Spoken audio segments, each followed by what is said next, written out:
Pernahkah Anda membayangkan ladang yang mampu berpikir sendiri? Bayangkan sebuah sawah yang tahu kapan harus disiram, tanaman yang bisa memberi sinyal saat butuh pupuk, dan panen yang dikelola otomatis tanpa harus banyak tenaga kerja. Semua itu bukan lagi sekadar mimpi, tetapi kenyataan yang sudah mulai diterapkan di berbagai belahan dunia. Di sebuah desa di Indonesia, sekelompok petani menghadapi masalah klasik, hasil panen yang tidak stabil akibat perubahan iklim dan kurangnya efisiensi sumber daya. Mereka bergabung dalam sebuah proyek pertanian pintar, yang mengandalkan Internet of Things atau IoT. Sensor dipasang di setiap petak sawah untuk mendeteksi kadar air, nutrisi tanah, dan suhu udara secara real-time. Setiap data yang terkumpul dikirim langsung ke aplikasi ponsel petani, memudahkan mereka mengambil keputusan secara cepat dan tepat. Tak hanya sensor tanah, drone juga berperan penting dalam proyek ini. Dengan kamera beresolusi tinggi, drone bisa terbang di atas ladang, memantau kesehatan tanaman, mendeteksi hama, hingga menyemprotkan pestisida secara presisi. Cara ini tidak hanya menghemat waktu dan tenaga, tetapi juga mengurangi penggunaan bahan kimia secara berlebihan, menjadikannya lebih ramah lingkungan. Di beberapa negara maju seperti Belanda dan Jepang, pertanian pintar sudah lebih dulu berkembang. Di Jepang, misalnya, petani menggunakan robot pemanen, yang bisa mengenali tingkat kematangan buah dan sayuran, memastikan hanya hasil terbaik yang dipetik.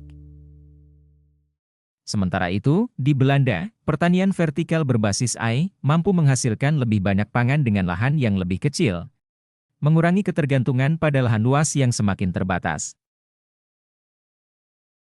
Bagaimana dengan Indonesia? Beberapa startup pertanian mulai mengembangkan teknologi berbasis kecerdasan buatan, untuk membantu petani memprediksi cuaca, mengoptimalkan irigasi, dan meningkatkan efisiensi distribusi hasil panen. Salah satu proyek yang sukses adalah penggunaan hidroponik otomatis, di mana sistem dapat mengontrol kadar nutrisi air secara mandiri, dan memastikan tanaman mendapat asupan yang tepat setiap saat. Namun, tantangan terbesar dalam implementasi pertanian pintar, adalah akses terhadap teknologi dan edukasi bagi petani tradisional. Tidak semua petani memiliki akses ke internet yang stabil atau modal untuk membeli peralatan canggih. Karena itu, kolaborasi antara pemerintah, akademisi, dan sektor swasta, menjadi kunci keberhasilan transformasi ini. Pertanian pintar bukan sekadar tren, tetapi kebutuhan untuk masa depan yang lebih berkelanjutan.